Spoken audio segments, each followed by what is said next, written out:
Hey, it's you, man, from KC95 here. Good evening and welcome to Toasted Tavern.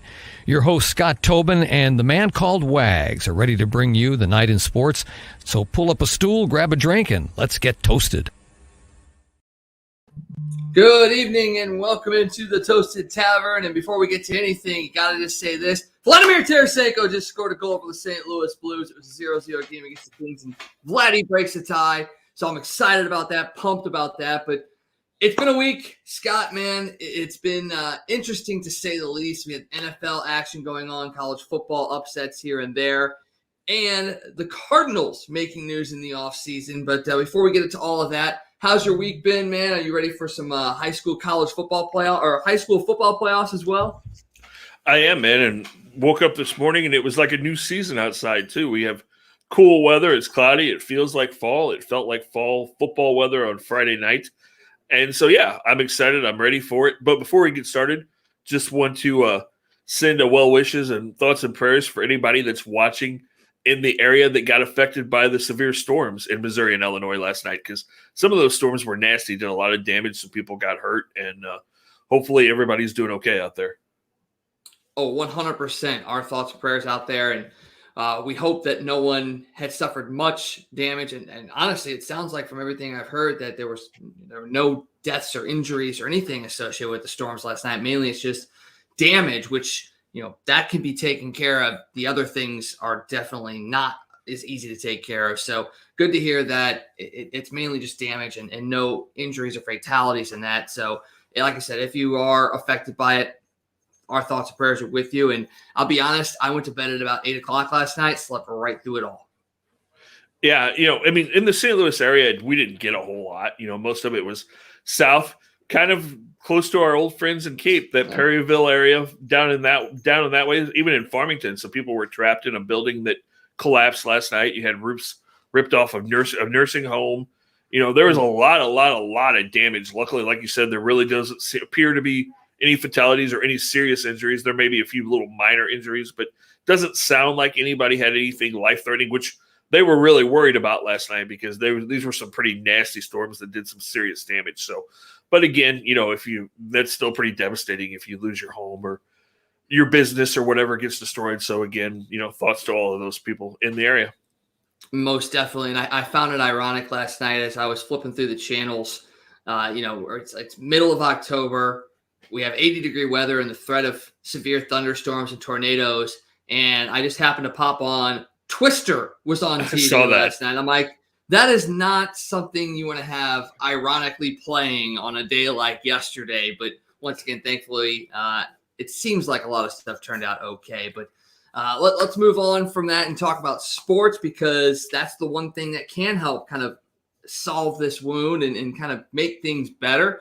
And we have to talk right off the bat about the fact that the Cardinals today announced their new manager. We heard rumblings last night about it. It was semi-confirmed by Katie Wu and Ken Rosenthal last night of The Athletic that Ali Marmol was going to be named the 51st Cardinal manager. And today at 10 o'clock, John Mozeliak came on the Zoom conference and basically announced that was the case. Marmol is a 35-year-old manager, youngest in Major League Baseball now, is the first full-time manager of color in the Cardinals organization as well, as far as the franchise is concerned. A very interesting choice, one that I don't think people were surprised happened. I mean, it seemed like it was coming down to him and Stubby Clapp. That's what we heard right off the bat as soon as Mike Schilt was fired back on October 14th. So it doesn't seem like the team really went outside of the organization. It almost felt like they knew what they were wanting to do. And that's something that I voiced when Schilt was fired. It seemed like this was a move made with somebody else in mind. And when they made that announcement today, that's the exact thing I thought of. Yeah, I think a lot of people did. And I think a lot of people are, we talked about it before we went on the air. There's a lot of people that are already judging Ali Marmol and saying, oh, he's just a yes man. And, and Mozeliak's going to run this team, and he's just there, and he's going to be a figurehead and whatever. Let's give it a little bit of time to play out before we doom this guy and say, oh, he's no good and he can't win and this team is going to be awful, which I've strangely seen a lot of people say today, which is weird because this is a 90-win team with some all-stars and Gold Glove and Silver Slugger nominees potentially, and so let's see how things play out before we doom Ollie Marmol to mediocrity. And I can understand why people are a little concerned. I mean, I don't know about necessarily voicing the opinions that this team is going to be terrible. I don't get that. But I do understand the concern because Marmol is the third straight manager the Cardinals have hired with no major league managerial experience, and the second straight one that has no major league playing experience at all. Schilt and now Marmol did not have any Major League Baseball playing experience. Schilt didn't even play at all.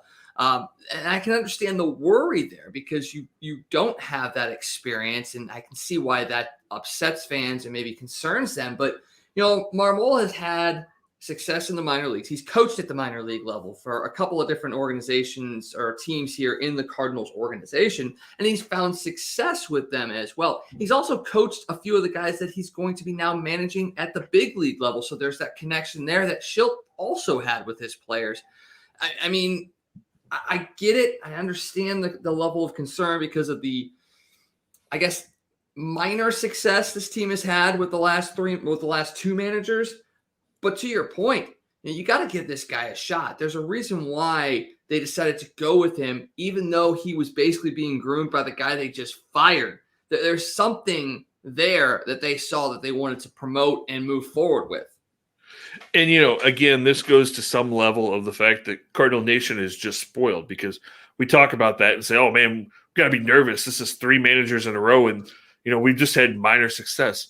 You got to remember, Mike Schilt had a better regular season winning percentage than Tony La Russa, Red Shandies, Whitey Herzog, any of those guys. He got him to the postseason in both full seasons that he managed. He got him to the National League Championship Series in 2019. Mike Matheny, as much as we want to rip on him, got to the National League Championship Series 3 times, got to a World Series, had a winning record. I mean, these guys have had success that a lot of organizations would be begging to have managers come to town to do that. I mean, there's a reason why teams are lining up to interview Mike Schilt right now, because they do have success. They do win. And like you said, Ollie Marmol has been around. He's been around Mike Schilt. He was around Tony La Russa to a certain extent in spring training. He's another guy. Everybody was worried about, is the Cardinal way going away? He's another guy that has ties to George Kissel. Has heard all the stories, has been around all those coaches, has been around the spring training. So he has that Cardinal tradition. And yes, he's younger and they're trying to move into some analytics. But if you listen to Marmol today, his big topic was, we've got to find a way to blend all of those things, not be just old school baseball, not just analytics, not just this or that. We've got to find a way to bring everything together and make everything work in unison for this team to be successful, which apparently Mike Schilt wasn't necessarily willing to do. And, in this day and age of baseball, whether you like it or not, that's the way the game's going. I mean, the days of the Dusty Bakers and Tony La Russas, the managers that are 60 and 70 years old, as much as a lot of us hate to say that, those days are kind of on the way out. I mean, they're the last 2 really of the old guard of those managers. You look around and at the managers that are winning and are successful, they're young guys. Look at Kapler in San Francisco this year, Dave Roberts, who had never had managing experience before he went to the Dodgers. So you're seeing more and more of that. That's kind of the way the game's going. And, let's see what happens. And again, I'm not taking Mo off the hook because if he doesn't make moves in the offseason and spend money to make this team better, then all the blame needs to go on him. But I'm willing to give Ollie Marmol a chance and see where this team goes. Oh, same here. And just so you know, Dusty Baker is in the World Series, so I don't know how much of the old guard going away is really. Yes, him and Tony are the only ones left. Basically, is my point. Oh yeah, I mean, you look at Snitker in Atlanta. I think he's a guy that is a little bit more old guard than new guard, but he does, blend some of that stuff in there. And I think you're right. I think Schilt was a person that didn't want to do the analytics stuff. I think when you look at Marmol, he's going to, like he said in his press conference, he's going to blend it all because you have to have all of it. There is a place for analytics in baseball, but at the right level. And if he's able to find that blend, because he is a guy that has old guys. There's, I think, 4 or 5 guys on this team that are older than him that are going to be playing next year. Obviously, Wainwright and Molina are two of them, but then there's a lot of young guys in there as well. So being a guy right in the middle, he should be able to blend both of those styles and thoughts of play because he knows and has seen what the old guard can do, but he also has seen the younger side of things and how analytics plays into it. So I do think he's going to be able to blend that. And it's not so much, like you said earlier, about being a yes man. It's about being a championship man. He knows what it's going to take to win a championship. And he said in his press conference today that it's championship or bust. If it's not a championship, it's not good enough. Right. And, and that's just where Cardinal baseball is and where we never wanted to leave. I mean, that's what your expectations are when you're a Cardinal fan. A lot of organizations, it's, hopefully we can get to the playoffs. We want to be a playoff team. Well, just being a playoff team in St. Louis, like we said, like Mike Schilt found out, isn't good enough. Mike Matheny found out the same thing. Not winning every year, missing the playoffs a couple of years in St. Louis isn't acceptable. And so, we've just got to give Marmol a chance. And, hopefully he succeeds. And if he doesn't, then in a couple of years, we'll be moving on again. But, we'll see where we're at. So, like we said earlier, it feels like the organization and Mo didn't really look outside the club per se. I mean, they may have talked and maybe have even interviewed a guy or two outside of the organization, but it never really was reported that anybody was in town or talking to Mo or DeWitt or any of those guys. So are you a bit surprised that there wasn't a bigger push to interview guys from outside of the organization, or were you really under the impression that Mo wanted this done this quick so that he didn't have to worry about it? Because you got to remember the CBA is coming up, and it feels like there's going to be a freeze coming up sometime after the World Series where no baseball business is going to be able to be done. So was it really just a matter of getting a guy in so that maybe you can make some moves before that freeze and get yourself set for spring training? Well, here's the thing.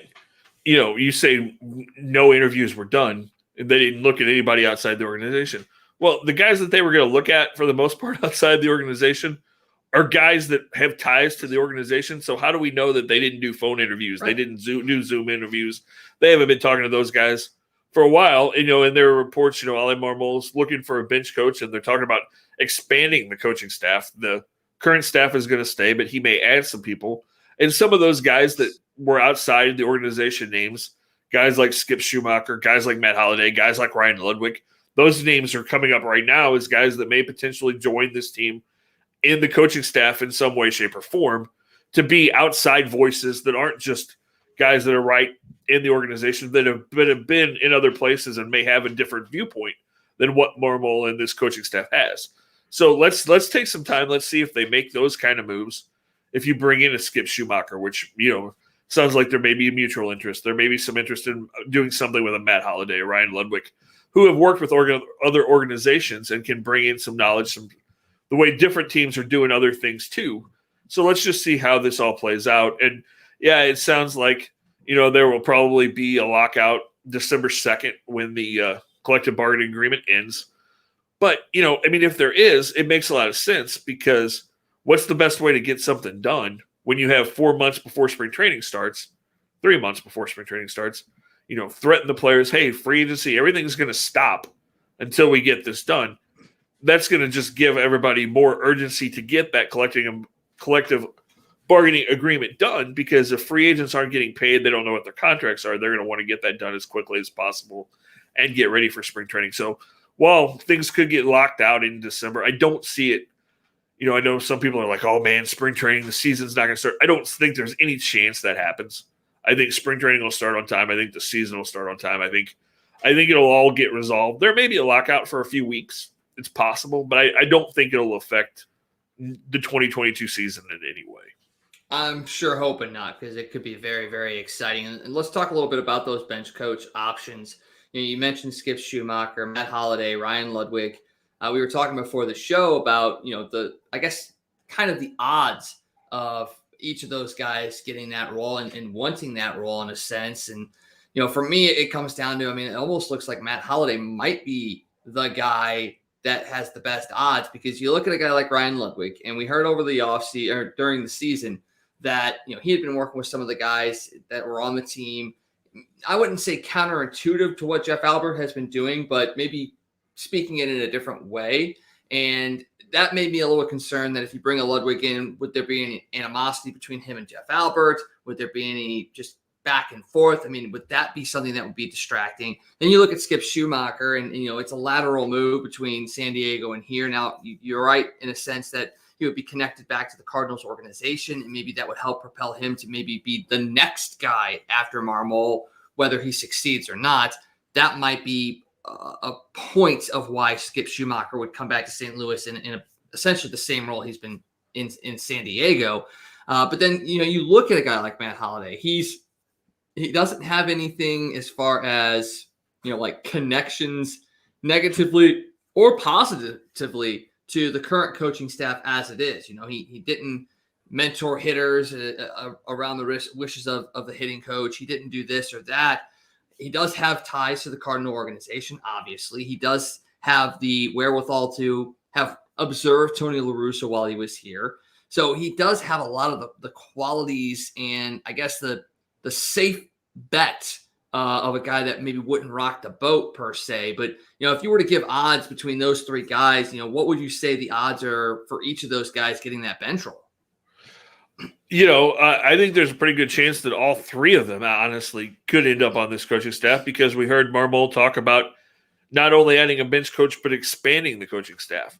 So, and there are assistant hitting coach. So there's no reason to think that even though Jeff Albers is your hitting coach, you couldn't bring in a Ryan Ludwig, have him be your assistant hitting coach. And again, like Marmol talked about, not just going with one philosophy, but having multiple philosophies and trying to blend everything together. Maybe that's something they look at. I think it's possible that all three of those guys could be added in some capacity to this coaching staff. That would be absolutely crazy, where you have the staff that you have now and then you bring those guys in. Just adding those names would be absolutely awesome. I mean, it really would be awesome. So you talk about the new manager. You talk about the fact that you're going to have to bring in some guys to supplement this team. You've got some Silver Slugger finalists in Tyler O'Neill, Paul Goldschmidt, Nolan Arenado. Those three guys, among others, maybe Gold Glove finalists as well. What does it look like Marmol's philosophy is going to be for this team? And if that's something that's different than what we think is going forward right now, how does that affect free agency? He talked about today, just, trying to make the team better and then finding a way to move your lineup around to make sure that guys are in the best places in the lineup for them to succeed. And maybe, changing the lineup around depending on who's pitching and moving guys around, which was something that Schilt seemed kind of opposed to for most of the season last year. It was kind of cut and paste and here's my lineup. It doesn't matter who's pitching. Where maybe this year you see days where, when there's a left-handed pitcher that Harrison Bader, we know, kills left-handed pitching, maybe Bader's your leadoff guy, and maybe you move Edmund down, or maybe Dylan Carlson moves around. So it sounds like he's interested in doing that kind of thing to kind of get the best, to utilize the guys he has as much as possible to make them as effective as they can. And then, he talked about, anytime you can go out and get premier players to add to your team, that's huge. So I don't think it changes, the hunt for potentially a shortstop or a DH to add to this team. And then, there's a lot of talk about what you do with pitching. So, it's going to be really interesting to see where they go and what's available. And, it's going to be fun whenever free agency does start and we get into this because we know the Cardinals have some money to spend. So we'll see what happens. And speaking of pitching, we kind of saw yesterday Jordan Hicks left the Arizona Fall League after just 2 starts, and everybody was a little concerned about that. But it seems like more than anything, it's just he feels like he's ready to go. The Cardinals actually moved him off the 60-day IL and put him back onto the 40-man roster. So it's looking more and more likely that Jordan Hicks will be ready to go come spring training. The Arizona Fall League is for these younger guys, the guys that haven't gotten as much major league experience as, a guy like Hicks. So for Hicks to go in there and pitch a couple of games and go, okay, I feel good, that actually makes a lot of sense in my mind. I know a lot of fans, once again, were worried about that, but it seems like he just wanted to go out there and see what he felt like and how he felt, and he got what he needed, and he knows, hey, okay, I just got to come to camp in the spring in shape and ready to go, and I'll be set. Yeah, I'm a little confused about that whole thing because, I mean, while you say that, I mean, Jordan Hicks basically hasn't pitched for 2.5 years. You go to the fall league, you throw 2 innings and you're bad. I mean, his ERA was 6. He had 5 wild pitches. He walked 4 guys. He gave up like 6 runs. And to say, okay, I'm done. I quit. I'm ready to go. That makes me go, are you sure? Are you sure you're ready? But, I mean, again, he knows his body better than we do. And he's got, 4 months to get ready for spring training and 6 months till the season starts. So hopefully he is ready and is able to be a part of this team. And it'll be really interesting to see what Jordan Hicks' role is going into spring training next year, what they're looking for him to do. I know at one point Mo said they might even consider him as a starter. I don't see that as something. I mean, as little as he's pitched, when you worry about Alex Reyes and his innings, I mean, like I said, Jordan Hicks hasn't pitched in 2 years. I don't know how you can go, okay, we're going to stretch him out. He's a starter now. But I don't know that he can be. I don't know that he can be a back end guy right away either. He may be a guy that you have to look at as a 6th inning, 7th inning guy, at least for the first part of the season, to try to work it out and see where he really is. Oh, 100%. I mean, I'm a little worried about Jordan Hicks, but like you said, he knows his body, and that's just kind of how it is. And you just have to trust that he's going to come into camp and be the Jordan Hicks of old, in a sense. So I want to jump back to the Silver Slugger thing, because that's the finalists were announced today. And like we said, O'Neill and Arenado and Goldschmidt are all finalists for that. And once again, we were talking before the show. We're like, yeah, I could see at least two of those guys winning Silver Slugger awards. And you go, yeah, none of them are going to win it. That's just the way it is. And they're not going to win any Gold Gloves either. I know you were kind of half joking, because it just seems to be the cardinal thing, is that, they get put up for these awards, and it's because they're in the Midwest, they get passed over. I mean, do you realistically see any of these guys getting the Silver Slugger or Gold Gloves? I mean, the Gold Glove finalists haven't been announced yet, but we feel like those 3 are at least going to be in that conversation. Do you feel like any of them have a real good shot of getting that? If Paul Goldschmidt doesn't win the Silver Slugger and the Gold Glove, there's something really, really wrong. He should win both of those hands down. Willie, it wouldn't shock me at all, because the Braves are in the World Series, if Freddie Freeman wins both of those. Goldschmidt should. He made 1 error all year, and he was as good a hitter as there was in the National League for 5 of the 6 months. So he should win. I would think Nolan will win, but again, I could see them going, oh, we like Manny Machado, or, oh, the Braves did really well. Alex Riley was good in the playoffs. Let's give him those awards this year, because he's new and the Braves went to the World. I mean, that would just be, something I could see happening.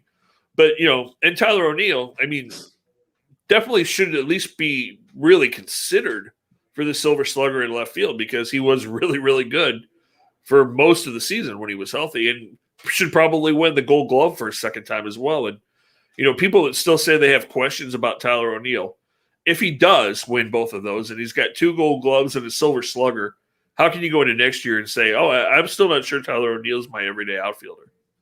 Yeah, I think that's almost a given. And just to give you a quick update, it looks like Vladimir Tarasenko may have just iced this game for the Blues against the Kings. Second goal of the night, a breakaway against Jonathan Quick, 4:29 to go in the third period. So Tarasenko, 2 goals tonight, putting the Blues on his shoulders, looking to move them to 5-0 to start the season off. Wow, that's about all I got to say about that. We'll talk about the Blues here in a second, because that's another big storyline per se in this in the last couple of weeks. But the Cardinals are just, they're trending in my mind. I think they're trending in the right direction. Like you said, money coming off the books. You've got guys that are in contention for awards. You bring in a new manager, young manager that seems to at least talk the talk, and I think he's going to walk the walk as well. This Central Division is not going to be good this year. The Cubs are down, and that's before free agency, so we don't know if any of these guys that they traded away are coming back. It sounds more and more likely that Anthony Rizzo is going to stay in New York. He loves the Yankees. Milwaukee, who knows? I mean, they're going to obviously lose some players. The pitching staff may get decimated. They're dealing with some injuries. Cincinnati, Castellanos is out of there. Pittsburgh rebuilding. Obviously, I mean, this is setting up to be. We talked about this year being a year set up to be perfect for the Cardinals. Yeah. But it seems like this year might be even better set up for the Cardinals. I mean, do we feel like that's the case? And obviously you have to go out and play the games, but this seems to be the Cardinals' division to lose with who they have, even before any moves are made. Well, yeah, don't write off Milwaukee. I mean, Milwaukee's pitching is going to come back pretty much. They're going to have everybody back, and you got to remember that Devin Williams was stupid and broke his hand, down the stretch, or who knows how much better Milwaukee would have been going into the playoffs. They have to go fix their offense because they don't have much of one to speak of right now with Christian Yelich kind of on the downside, Lorenzo Cain down. So they've got to add some bats, but with their pitching, they're going to be tough. And Castellanos is opting out, but that doesn't mean he won't still sign an even bigger deal in Cincinnati. The Reds are going to be right there again. I think they'll still be in contention. The Cardinals should win the division. I mean, I think when you look at what's coming back, if you have a healthy Flaherty and you have a healthy Dakota Hudson, that's huge. You need to go you probably need to go find a shortstop. If you can get Trevor Story or Corey Seager, one of those guys, that would be huge. And then I think they need to add another pitcher. They're not going to get Max Scherzer unless Max Scherzer, because of the dead arm thing, maybe Max Scherzer's price comes down and he does come back to St. Louis because apparently he wasn't real happy with the way the Dodgers used him in the postseason. Kind of blames that for the fact that he had the dead arm. So who knows? Maybe Scherzer takes a 1-year deal or something to prove it and decides, hey, I want to play with Yadi and Waino and try to win a World Series in St. Louis. So, I think the Cardinals will add some kind of depth to their starting pitching. I think they'll add another decent bat. And I wouldn't be surprised if they don't get a guy that's got some pretty good closing experience to add to this bullpen. Mm-hmm. I think they need to do that. And then, who knows? Maybe you see a left-handed specialist DH hitter guy that you just use against left-handed pitching come to St. Louis to be to kind of fill out the him and Nolan Gorman and whoever else you throw in that DH spot, kind of alternate and move around. And yeah, I would not be shocked to see Mr. Pujols in St. Louis if there's a designated hitter. I really wouldn't. Only as the left-handed, only against left-handed pitching pretty much because, the guy hit 18 home runs and drove home 55 just against left-handed pitching last year. So, and that makes sense. You use Gorman against, Gorman's left-handed rookie. You use him against you use him against righties. You use Pujols against lefties, and then you move Gorman around and give Edmonds some days off at second base when you still want to get him some at-bats against lefties. That may be the perfect scenario for the Cardinals as far as that goes if you get the shortstop bat. So, sorry, go ahead. No, as I say, and Marmol, like you said, is willing to make moves when it comes to the lineup. So, if you can get – if you can add another bat, and it looks like, for everything, the way everything's playing out, it looks like if I had to bet, I would say it's going to be Trevor Story. It just looks like he's going to be the guy that takes a 2 or 3 year deal for less money to come play in St. Louis because he wants to play with Nolan and kind of reprove himself and try to win. If you have a lineup that has, think about that for a second. If you have Arenado, Goldie, Tyler O'Neill, Trevor Story, Dylan Carlson, Nolan Gorman,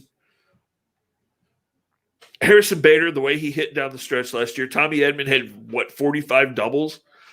That's a pretty dangerous lineup. And then with the defense they can play, if their pitching's healthy, you look at that and you say that should be a 100-win ball club. Yeah, it really should.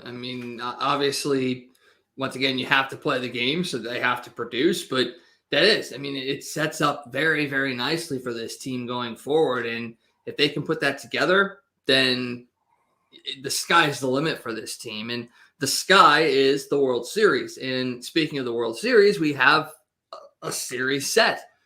Games start tomorrow. Game 1, again, between Houston and Atlanta, is the most, I don't know if I would say shocking World Series matchup for this season, but definitely one of the most unexpected World Series matchups because a lot of people didn't think Atlanta was going to be there, myself included, with everything that they've gone through this year.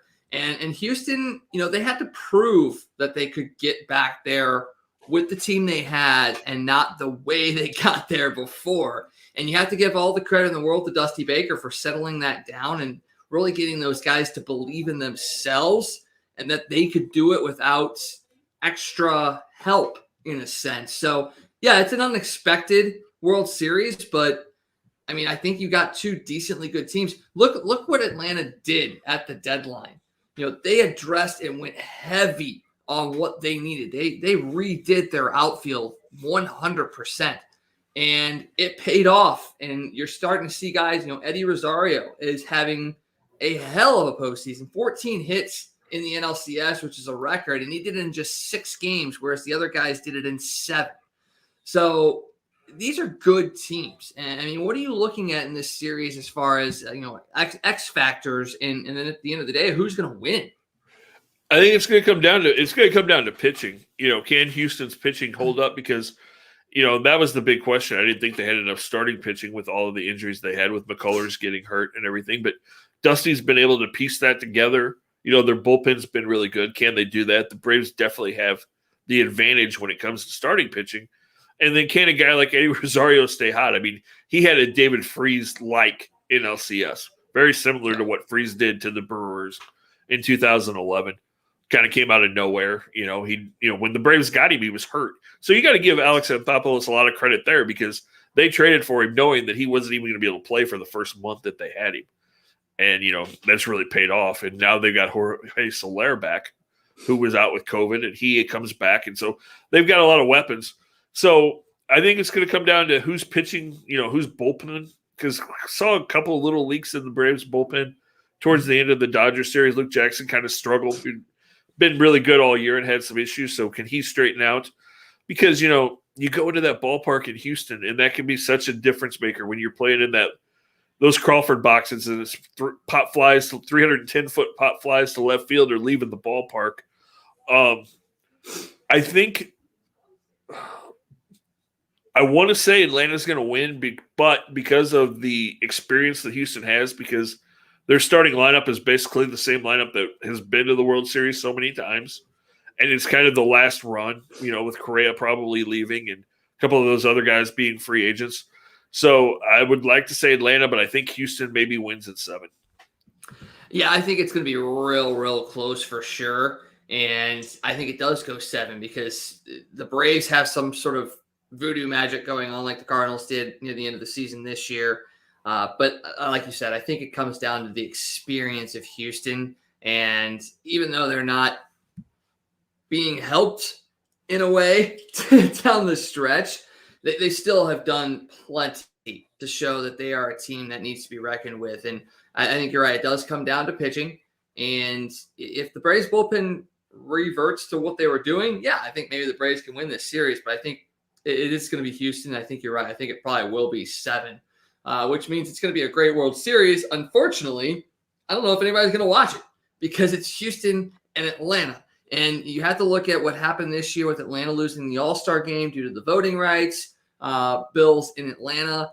People are going to maybe boycott that for that reason a little bit. It's not going to be a huge number. Don't get me wrong. The people that are wanting to watch it are going to watch it. But then you also have Houston, and you had the whole cheating scandal from a few years ago. We talked to Danny Wexelman last week, and she made the great point that that's in the past. They've overcome that. They've moved on from it, as should we.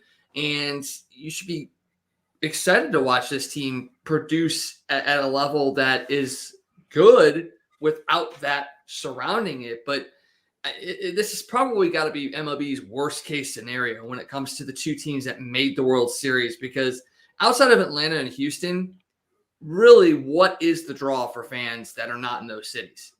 Well, except that there's a lot of Braves fans across the country because of the power of TBS. When people like me were kids and every Braves game was on TV and you grew up a Braves fan. So I think in the fact that they haven't been to the World Series since 99, I think you're going to see a lot of Braves fans come out. And then you're right in one way about Houston, but the other thing is Houston's kind of the villain. Houston's kind of the villain that everybody else in the country is rooting against. And a lot of times when you have a team that's a villain like that, people will tune in because they want to see them lose. So that may actually help the TV ratings, honestly. I mean, that'd be nice. I mean, it'd be great for Major League Baseball to have high TV ratings for the World Series when it is not an East and West Coast kind of series. I mean, the Braves are near the East Coast, but not a typical East Coast city. So, it's going to be interesting to see what the numbers are at the end of the World Series.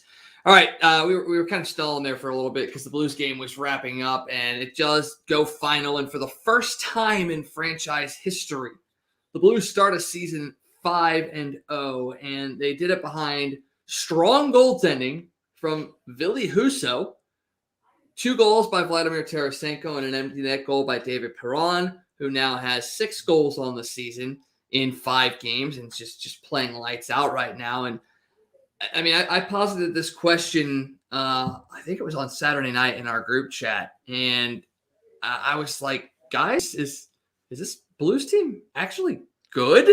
I mean, I thought they were going to be halfway decent coming into the season, but a lot of people were down on this team. But tell you what, the speed, the efficiency, the goal scoring, everything has been clicking outside of the defense a little bit. But for the most part, this team is playing so damn well right now. They really are. They really are. They've come out really hot. I'm excited for them. 5-0 is great. Like you said, first time in franchise history. But like I told you, I'm going to keep the same mindset that I had before the season started when I said, I'm going to let it play out for 2 or 3 weeks. I'm excited for them that they're 5-0, but I'm not going to be like, woohoo, Stanley Cup, here we come. Let's give it a few more games, see how things go. But right now, you have to be really encouraged if you're a Blues fan because, like you said, a lot of people were down. A lot of people weren't sure what to expect, and everybody's playing really well. David Perron's kind of picked right back up where he left off from last year. Vladimir Tarasenko looks like the guy you were hoping that he was going to be, the guy that looks hungry and pissed off because people were doubting him, and he's wanting to prove that he's a good player. And I heard this brought up today. If this team starts off like this and they're winning and he's playing good and all of a sudden there's a good feel, does he all of a sudden go, hey, you know what? Maybe I don't want to go anywhere. Maybe I want to stay here and try to win another cup in St. Louis. I mean, and I know there's some financial restrictions there where, it would help the team in some ways to get rid of that contract. But if you have a healthy, pissed off, playing like Vladimir Tarasenko 4 or 5 years ago, that only makes this team that much better. It is, and you can tell, I mean, just from watching the game on Saturday night. Saturday night was actually the first game I got the chance to watch because all the late night games on the West Coast made it almost impossible. But the fan reaction, I mean, and Darren Pang's letting them have it right now as far as the fan reaction. Fans in St. Louis want Vladimir Tarasenko here. They want to keep him here. They're super happy with what he brings to this team in this city. They love Vladimir Tarasenko, and they're letting him hear it. And they let him hear it on Saturday and tonight with the 2 goals. So, it's hard not to sit there and say he doesn't feel the love of St. Louis. Not get it. If you're dissatisfied with the organization or something with the organization and you feel like the best thing for you to do is move on, then I can't fault you for that. But I mean, I'm looking at his eyes right now, and he looks like a guy that wants to play here, wants to play hard, and wants to win again here in St. Louis. And it could all be an act. It really could. But for me, Vladimir Tarasenko has always been a guy that seems very, very genuine. He doesn't tiptoe around issues. For the longest time, his dream was to bring a Stanley Cup to St. Louis. And then he got to be a part of a team that did. And yeah, maybe after that he goes, the shoulder injuries, all that kind of stuff. I feel like maybe I need to move on. But I think to your point exactly, if this team plays well and they go on a big run and everybody's feeling good about themselves, I'm sure he's going to sit back and go, why do I want to leave this? I gel with this team. If he's feeling comfortable in the locker room and the guys in the locker room love him, which it feels like they do, why would you want to go anywhere? You have a chance to potentially win another Stanley Cup. I mean, yeah, you're not the captain, but come on. You're doing something special here, and I feel like he's got a huge-ass smile on his face right now. The fans all year are going to let Tarasenko know how much they love him, and I think that is going to be the piece that ends up keeping him here and making the Blues successful the rest of the year. Yeah, I hope so. You know, they always say, winning cures all, and so maybe it does. Maybe he does decide to stay, or if you get later in the season and things change, then you address it later on in the season. But for right now, you just roll with it and hope that he can stay healthy and hungry, and this team can keep rolling. I mean, they're going to lose a game at some point, and then you'll hear all the people going, "Man, I knew it was going to happen. This defense isn't any good. Bennington doesn't look any good. Tarasenko didn't score 2 goals tonight. He sucks. We need to trade him now." I mean, all of that is coming. Just wait till wait till the first losing streak, and it will be nothing but doom and gloom. Oh, yeah. I mean, and that's the beauty of St. Louis. Blues fans and Cardinals fans have something in common. They assume the smallest itty-bitty hiccup, and it's all over for the team and the organization. So it's amazing. I cannot wait for St. Louis City SC fans to fall right in line and go, "Oh, yeah, man, we didn't start the season off well. This sucks. Why did we bring the MLS here?" Oh, yeah. That expansion team doesn't start off well. Oh, man, this was a big mistake. Why did I spend money on tickets? This team's horrible. Where's the NFL? I didn't want soccer. Yeah, you're going to hear all of that. You're going to hear all of it. Yeah, really, and that's sport. Really are. And it's sports fans everywhere. It's not just St. Louis. I mean, you look around, I know you are too. I'm groups of different leagues, different teams, different sports, and you see this exact same reaction from every fan base. It's like, holy cow, you lost one game. Calm down. It's crazy, but that's why we love sports, man. People are so passionate about it. That we do, and that's exactly 100% right. And if you've read any of the fan pages or talked to any fans of the St. Louis Blues and know what's going on around the NHL, everybody is dreading Saturday night's game because it's against the Chicago Blackhawks. And right now the Blackhawks have not won a game. And in fact, they haven't led after a single period so far this year. Now, that may change between now and Saturday. Who knows? But true diehard fans of the St. Louis Blues are absolutely terrified that Saturday is going to go epically bad. And that's just going to be the end of the season. Yep. Oh, it will be. They lost to the Blackhawks. See, the Blackhawks are better than the Blues. The Blues, it was all it was fake. They're not that good. But, oh, yeah, it's all coming, man. Hopefully it doesn't happen on Saturday, but it is coming. And if they lose to the Blackhawks, like you said, it'll be 10 times worse than anybody else. Yeah, it certainly will. But before that, they've got Colorado on Thursday night, so another big tilt, and this will be with, I believe, McKinnon and Landeskog will be back. So it's going to be a big, big game on Thursday night. Cannot wait for that game to go down. Once again, the Blues, a 3-0 victory tonight over the LA Kings. 5-0 on the season, 25 goals scored in their first 5 games. Coming into tonight, they tied the franchise record for goals in 4 games to start a season, set back in 1988. So this team is it's on fire. It's rolling right now. Everything's clicking. You've got all the new guys like a Pavel Buchnevich who got back into the lineup tonight. James Neal was moving up and down the lineup. You've got just so many options. Klim Kostin has looked good. Jordan Kyrie's looked good. Jake Neighbors, who got his first career NHL goal on Saturday night, looked good. And got that off of his landlord, Braden Shen, assisted on his goal. That was pretty funny. So this team is clicking right now, and hopefully they can prolong this for a long time. Hopefully it leads to a lot of success. But as Scott said, caution yourself. When this team does go on a bit of a skid, don't lose faith because, A, we've seen this team come back from absolute terribleness in last place and win a Stanley Cup. But it's bound to happen for every team every year. You're not going to be the Tampa Bay Lightning and go, 60-20 or something like that, or some ridiculous number. It's not going to happen.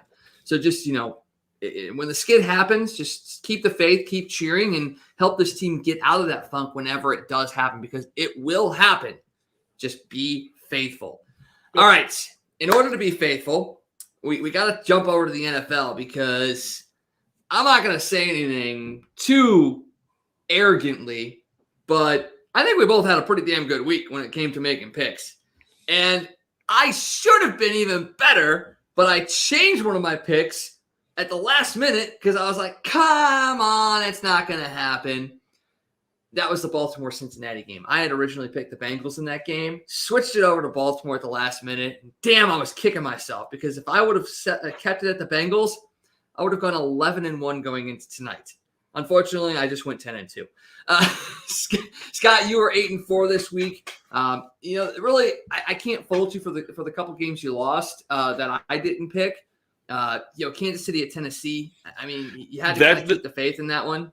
That's the one I'm kicking myself for, because I was literally like 80% Tennessee, and I'm like, no, Kansas City. Everybody's saying Kansas City's offense is going to bounce back. This is the week they're going to do it, and no, they came out, and I know we got accused of being KC bashers on here last week one day, but they're playing like I said last week, man. They literally, and I heard somebody else say it today. It's that teams that lose the Super Bowl just seem to have a hangover. And they remind me very much of those Rams teams that lost the Super Bowl. They can still score some offense, but they play sloppy on offense. The defense isn't there. They have no running game. And they're just not the same team. Patrick Mahomes leads the league in interceptions right now. He's tied for the lead. They have no running game. They have no defense. Travis Kelce's not catching some passes that he should. Tyreek Hill's not catching some passes that he should. I want to be a Chiefs fan, but let's be honest, this team is not very good right now. They're just not. And, I'm not saying that because I want them to be bad, because, they're a Missouri team. We want the Chiefs to do well, but we got to be honest. I don't see a quick turnaround for this team this year. I don't either, because like you said, the running game isn't there. 77 yards yesterday against Tennessee, and the majority of that was Patrick Mahomes scrambling and running forward. He was their leading rusher yesterday, so that tells you anything. Yeah, the connections between Kelce and Hill just aren't there right now.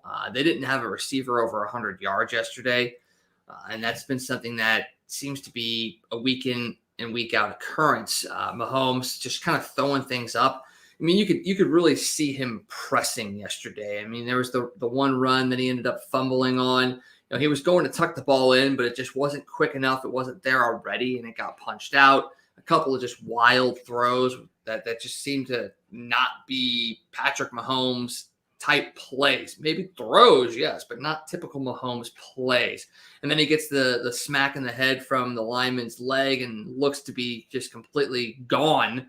Not concussed, got through protocol, didn't come back in the game because it was already a lost cause at that point. But yeah, they just don't seem to be able to write things at this point in time. And with the success of Vegas and the Chargers right now, it's hard to see them even making a solid playoff run. And you mentioned it last week in a sense that maybe the best thing for this Chiefs team is to actually miss the playoffs and be able to reevaluate, also to be able to rest too. I mean, you've seen – you don't know how the Patriots did it, honestly. The fact that they were there almost every single year, they did rotate a lot of players. The receivers were different a lot of times. The running backs, for the most part, were different. The only constant was, Tom Brady was constant year in and year out. You had Gronk for a decent amount of time. You had guys like Wes Welker and Edelman that, even at that point, Welker was there for a certain amount of time, and then Edelman usurped him, and then Amendola did that. So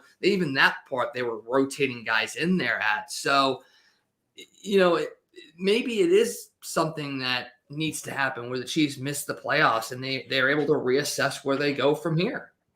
Yeah, I don't think it would be a bad thing. You get some draft picks, you're able to fix some holes.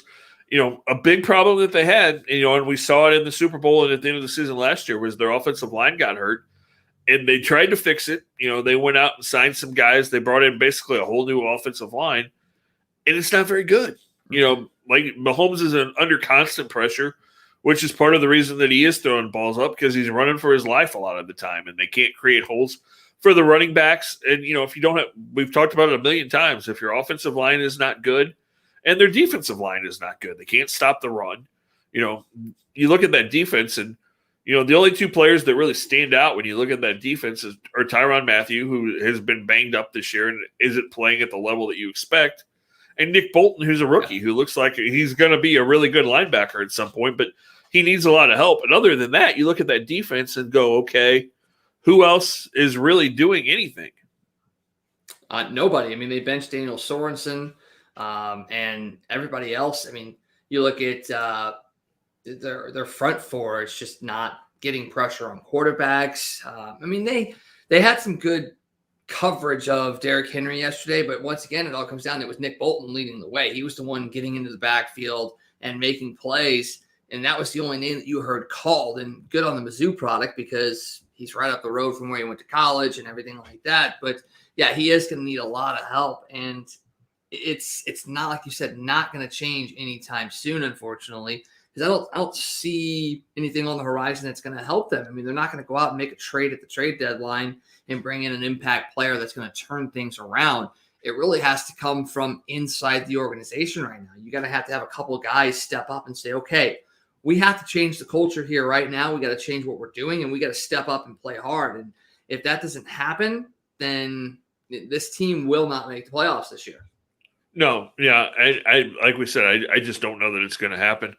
And their other wide receivers haven't really stepped up. Nobody's really stepped up and taken that Sammy Watkins spot, so that's hurt them. They just don't have the same amount of talent on this team that they had, and that happens when you go to a Super Bowl a couple of times. Teams come in and start picking up your free agents, signing them away, and then and then you sign guys to big contracts, and you can't sign some of those other deals. That's one of the things. The contract that Patrick Mahomes signed, while it's great that you were able to sign him to that kind of a deal, and he's going to be in Kansas City for a long time, at some point that's going to prohibit you from having the same caliber of team around him. And we're already starting to see that. That we are, and what we're seeing now in the West is the rise of the Arizona Cardinals, which is a team that kind of honestly looks like the Chiefs from a few years ago. You've got a dynamic quarterback, you've got a dynamic wide receiver, defense that's playing well at this point in time. You've got a running game that's solid. This Arizona Cardinals team looks like it might be able to just take a stranglehold on that NFC and run away with it, because the NFC isn't great. Green Bay is still winning, yes. Tampa Bay is still winning. Tom Brady obviously threw a 600 touchdown yesterday, and the only quarterback in NFL history with 600 touchdowns. Now it's 602. But I mean, the Rams are playing well, but Arizona's beaten the Rams this year. So, I mean, is Arizona the team to beat right now in the NFC? I mean, they have to be right there. You have to worry a little bit because they don't have the experience of winning. So I think probably Tampa and Green Bay are probably right there with them, if not just a little bit ahead of them, just because of the experience that Brady and Rodgers have in big games and those kind of things, which Arizona still hasn't really had to play, a pressure-packed big moment game yet. Let's see how Kyler Murray does when the lights are shining the brightest, which, we know that Brady and Rodgers kind of rise to the top when that happens. So, and I'm not saying that Arizona won't, but we're just not sure yet. And then, you look at the AFC, and I sent you this message. How many people, if you asked them right now, do you think could guess who the number one seed would be in the AFC if the playoffs started today? I would think about 20% could name the number one seed. And the only reason I know it is because I saw it earlier today. And honestly, it's not surprising, but it is surprising in a sense.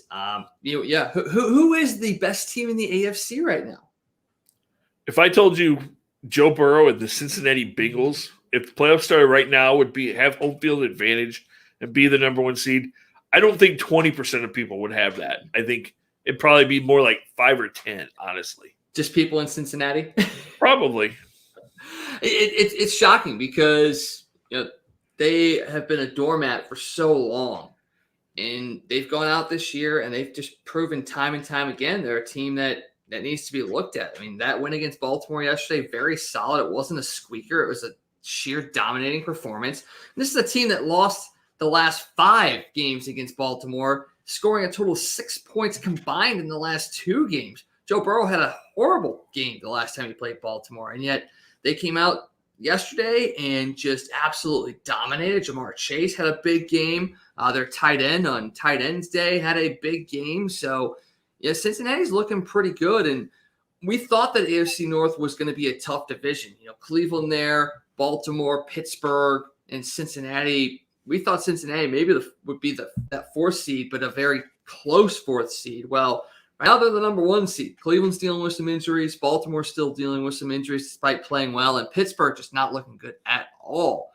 So we may have to reassess here as we come across up on the quarter pole, maybe even the halfway mark, as we're getting close to that halfway mark, actually. As who the best team in the AFC is, I don't think, honestly, that it is Cincinnati. I don't think they are the best team in the AFC.